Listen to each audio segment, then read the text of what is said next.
अगर मुझे लालच होती व्यूज़ की या फिर मुझे लालच होती चैनल ही बढ़ाने की तो मैं उस फैमिली से जुड़ी रहती। बाकी मैं बिस्मिल्लाहिर्रहमानिर्रहीम अस्सलाम वालेकुम, खुशामदीद कहती हूँ आपको अपने इस नए ब्लॉग में और उम्मीद करती हूँ कि आप सब दोस्त बिल्कुल ठीक ठाक होंगे, खैरियत के साथ होंगे। मैं भी अल्हम्दुलिल्लाह बिल्कुल ठीक ठाक हूँ और खैरियत के साथ हूँ और एनर्जी मेरे अंदर बिल्कुल भी नहीं है, सिर्फ बस दिखाने की कोशिश कर रही हूँ। हम लोग असल में अभी आए हैं हॉस्पिटल से। आज फाइनली मैंने क्या किया, मेरे कई अपॉइंटमेंट्स लिए और कई अपॉइंटमेंट्स मेरे ज़ाया होते रहे और अभी अल्हम्दुलिल्लाह ये वाला अपॉइंटमेंट मेरा ज़ाया नहीं गया और मैं इतनी खुश हूँ आज, क्योंकि मैंने अम्मी के साथ साथ आज ना उसामा का भी चेकअप फाइनली न्यूरो साइकेट्रिक को करवा ही दिया। बहुत अच्छे डॉक्टर थे, सर्जन थे बेसिकली वो, और बहुत अच्छे डॉक्टर थे। उन्होंने उसामा के लिए जो अभी की इसकी कंडीशन है जो 14-15 महीने से तकरीबन चल रही है, उसको फ़िलहाल उन्होंने कहा है कि पहले उसको दवाइयों से मेडिसिन से स्टेबल करेंगे, उसके बाद इंशाल्लाह उन्होंने ब्रेन डेवलपमेंट की इतनी अच्छी जो है मुझे ट्रीटमेंट बताई है। लेकिन उन्होंने साथ में मुझे उसामा को बेसिकली रेफ़र किया है किसी अच्छे न्यूरो के डॉक्टर को। तो इंशाल्लाह बहुत जल्द अब इसको लेकर जाना है। उन्होंने एक डॉक्टर भी बताई हैं जो बहुत अच्छी न्यूरो सर्जन है वो, क्योंकि बेसिकली ना उसामा को जो भी इश्यूज हैं मेंटली, अब तो खैर जितना ब्रेन इसका डेवलप होना था वो हो चुका है, लेकिन अब इस स्टेज पर क्या हो सकता है, उन्होंने यही कहा कि अगर हम बेहतर तरीके से इसको करते हैं आगे ट्रीट या इसको बेहतरी की तरफ लाना है, फिलहाल तो स्टेबल करनी है इसकी कंडीशन, लेकिन अगर इसको और मजीद जो है अंडरस्टैंड करने लगे, जाहिर है ये ऑफिस जाने का तो नहीं है कि ऑफिस जाने लगेगा या ये कॉलेज पढ़ने लगेगा या यूनिवर्सिटी जाएगा, लेकिन एटलीस्ट इतना हो जाए कि चीज़ों को अंडरस्टैंड करने लगे, अच्छे बुरे को समझने लगे, थोड़ा सा फील करने लगे बातों को कि मैं कहाँ सही हूँ कहाँ गलत हूँ। और अल्हम्दुलिल्लाह अम्मी की भी आज काफ़ी अच्छे से चेकअप हो गया। मैं बहुत खुश हूँ, बहुत मुतमईन हूँ। मुझे सुबह जाना है लेकिन मैं बहुत मुतमईन हूँ क्योंकि मेडिसिन आ गई है अम्मी की, और अम्मी ने, क्योंकि अम्मी को ना हड्डियों का इशू है, शाटिका पेन, आर्थराइटिस का इशू है, तो उन्होंने यही कहा कि अम्मी दूध नहीं पीती हैं और कोई ऐसी ख़ास सप्लीमेंट नहीं है, बस वही जो घर पर बना हुआ होता है वही खा लेती हैं और कुछ ख़ास इस तरह का नहीं है। इंश्योर मिल्क ला कर देती हूँ, मेरी अम्मा ज़ाया कर देती हैं। तो उन्होंने कैल्शियम की कुछ दवाइयाँ, कुछ विटामिन डी की तो भरपूर दवाइयाँ अम्मी को दी हैं जो इंशाल्लाह 1 महीना पूरा चलेंगी गैप से, क्योंकि आपको पता है विटामिन डी के इंजेक्शंस और कैप्सूल्स वगैरह जो होते हैं वो गैप से चलते हैं, गैप के साथ, तो वो चलेंगे।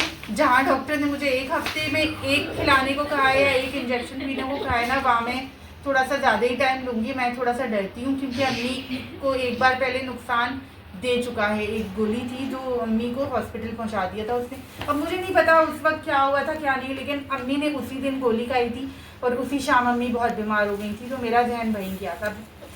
और बाकी अब भूख भी लगी है और नींद भी आ रही है, टाइम भी बहुत हो चुका है।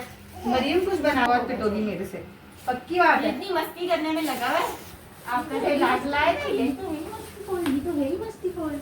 आ जाओ गोदी में, चलो देखते गोदी में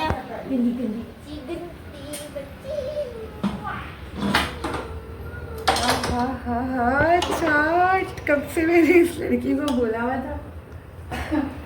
गला भी मेरा खराब, सारा दिन मैं ठंडे ठंडे पानी पीती रहती हूँ। हालू थोड़ा सा अभी। जी क्या बात है Maryam, thank you so much, है ना आखिर मेरी बहन, क्या बात है। और मज़े की खुशबू, मुझे चाट मसाले की खुशबू और प्याज मिला हुआ। वैसे रात के टाइम प्याज खाने से मना करते हैं, लेकिन मेरी कमज़ोरी है। जब बहुत बड़ा आपको बहुत स्पेशल प्लेटर वो होता है ना जिसमें सैलेड होती है, ख़ास तौर पर सैलेड का अलग से, उसमें मैं सिर्फ प्याज चुन के खा रही होती हूँ, मुझे कुछ और पसंद नहीं। तो ये ना स्पेशली मरियम मेरे लिए प्याज ज़्यादा डालती है, आज फिर भी कम है, लेकिन मैं ऐसे स्पेशली बोलती हूँ कि प्याज ज़्यादा डाला करो। वैसे मुझे दही वाली चाट भी बहुत पसंद है, लेकिन बेस्ट है ये भी, आला, मज़ा आ गया। ये जो हैं उसामा के लिए हैं, ये दोनों जो है ना ये 2 ड्रॉप्स हैं, ये दोनों ही और ये उसकी ब्रेन डेवलपमेंट के लिए है। मुझे काफ़ी है, उन्होंने कहा ये बहुत स्लो अपना असर दिखाएगा, बहुत स्लो प्रोसीजर है इसका, मतलब 5 साल 6 साल, मतलब एकदम से आसरा नहीं रखना है, लेकिन ये आप देते रहें तो इंशाल्लाह बेहतरी आएगी। और ये सब अम्मी की दवाएं हैं, और ये टोटल जो है ना टाइम्स मेडिको से ही मैं लाई हूँ। और सारे का सारा ना जितना भी डॉक्टर ने दिए हैं वो सब के सब ये समझ लें कि विटामिन D3 के हिसाब से हैं, सब के सब। ये 1 इन अ वीक फिर खाना है, पहले पीने वाले इंजेक्शन हैं, और बाकी फिर ये 1 इन अ वीक, मतलब 4 वीक्स तक चलेंगे। तो ये सिर्फ 4 बॉक्सेस में लाई हूँ। तो अल्हम्दुलिल्लाह दवाई भी मैंने पूरी कर दी, उसामा की भी, अम्मी की भी। अब मैं मुतमईन हूँ बिल्कुल। चुनी चुनी पानी पी लीजिए, इसको प्यार ये दादू की गोदी में घुसा हुआ मेरा बच्चा, छोटा सा बेबी। अल्लाह लंबी जिंदगी वाला करे मेरे बच्चे को। ये मेरी दुनिया है हमारी। क्या कर रहा है? कहा मुझे दे दो, मुझे दे दो ये। पप्पू को दे दो, पप्पू को दे दो। नहीं छोड़ेगा वो। बिल्ला मेरा प्यारा सा, बोतल से दे- इसकी कुल कायनात ना बस ये बॉटल है। और मुझे ना आपसे एक सजेशन भी लेना था, वो ये कि पर्दे जो हैं मैंने बदलने हैं, बहुत पुराने हो गए हैं। अब ये कि टाइम नहीं है मेरे पास। आपने हमारा कमरा तो देख ही लिया है, इस पर जो कलर है ये, और वो डिस्टेम्पर है, वो ये पेंट कलर है। तो कलर तो खैर मैं चेंज नहीं कर रही, हाँ पर्दे चेंज कर रही हूँ। तो आप मुझे ज़रूर बताइएगा कि मुझे क्या इसी कलर के दोबारा से पर्दे लेने चाहिए या फिर चेंज करना चाहिए थोड़ा सा। बस यही कमरा जो है अल्हम्दुलिल्लाह हमारी कुल कायनात है। ऐसा नहीं है कि घर नहीं है, घर अल्हम्दुलिल्लाह एक और भी है हमारे पास, लेकिन दिल हमारा यहीं लगा हुआ है, और वो बहुत दूर है यहाँ से, बहुत दूर है। ये समझ लें कि बहरिया टाउन के रास्ते में वो आता है। तो इसलिए हम शिफ्ट भी नहीं हो रहे, क्योंकि अभी फ़िलहाल तो मैं बहुत बुरी तरह से, क्योंकि आपको पता ही है कि फ़िलहाल ना मैं बहुत बुरी तरह से बाउंड हुई हुई हूँ। मैं यहाँ से निकल ही नहीं सकती। सब करीब करीब मेरे जगह हैं, स्कूल, मेरे सारी के सारी ट्यूशन्स, मेरे सारे के सारे सेशंस। तो इसलिए अभी ना मैं यहाँ से निकल नहीं सकती। और मुझे लग रहा है ये मास्क मेरा यहाँ से शायद फटा हुआ है या क्या चक्कर है, पता नहीं। बहरहाल जो मुझे मिला मैंने अभी पहनकर शुरू कर दी है।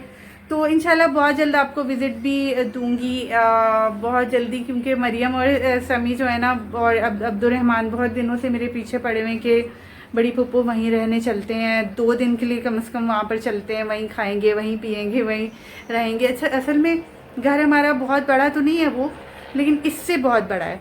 इससे इस तरह बड़ा है कि 120 गज पर बना हुआ है। वो कोई आप लोगों में से किसी का मैंने कमेंट पढ़ा था कि बैंगलो है, तो हमारे लिए डेफिनेटली वो बिल्कुल बैंगलो की ही तरह है। और आसान नहीं होते आजकल घर बनाने। एक बंदा जो घर बनाता है ना, वो अपनी सारी की सारी ज़िंदगी की कमाई, अपनी जो उसकी एनर्जी होती है, वो सब उसमें वो लगा देता है। बस अल्लाह ताला नसीब करे घर मेरे अब्बू को, मेरे भाइयों को, हम सबको, आमीन आमीन। और बस अल्लाह ताला सबको अपना घर अता फरमाए, क्योंकि घर वाकई बहुत बड़ी नेमत है। अच्छा, यहीं पर फिर मैं अपने इस व्लॉग का करूँगी इख्तिताम, क्योंकि व्लॉग ऑलरेडी काफ़ी लंबा हो गया है। तो इंशाल्लाह व्लॉग तो डेली ही आएंगे अब आपके लिए। और एक बात याद रखिएगा हमेशा हमेशा, जो लोग बहुत सिंसियरली मेरी वीडियो देखते हैं उनके लिए है ये कि अगर मुझे लालच होती व्यूज़ की, या फिर मुझे लालच होती चैनल ही बढ़ाने की, तो मैं उस फैमिली से जुड़ी रहती। बाकी मैं अब उनके बारे में कोई बात नहीं करना चाहती, लेकिन ये एक बात थी जो मुझे चुभ रही थी मेरे दिल में, थोड़ा सा एक मुझे तकलीफ़ हो रही थी बहुत सारी बातें सुनकर। तो ये मैं आपको क्लियर करना चाहती हूँ। तो बाकी बस यहीं से मैं अपने इस व्लॉग का करूँगी इख्तिताम। अपना और अपनी प्यारी प्यारी फैमिलीज़ का बहुत ज़्यादा रखा करें ख्याल, और मुझे और मेरी प्यारी सी फैमिली को दुआ में बहुत ज़्यादा रखें याद। इस बात के साथ मैं इजाज़त चाहती हूँ अपने अगले व्लॉग तक के लिए। अल्लाह हाफिज़।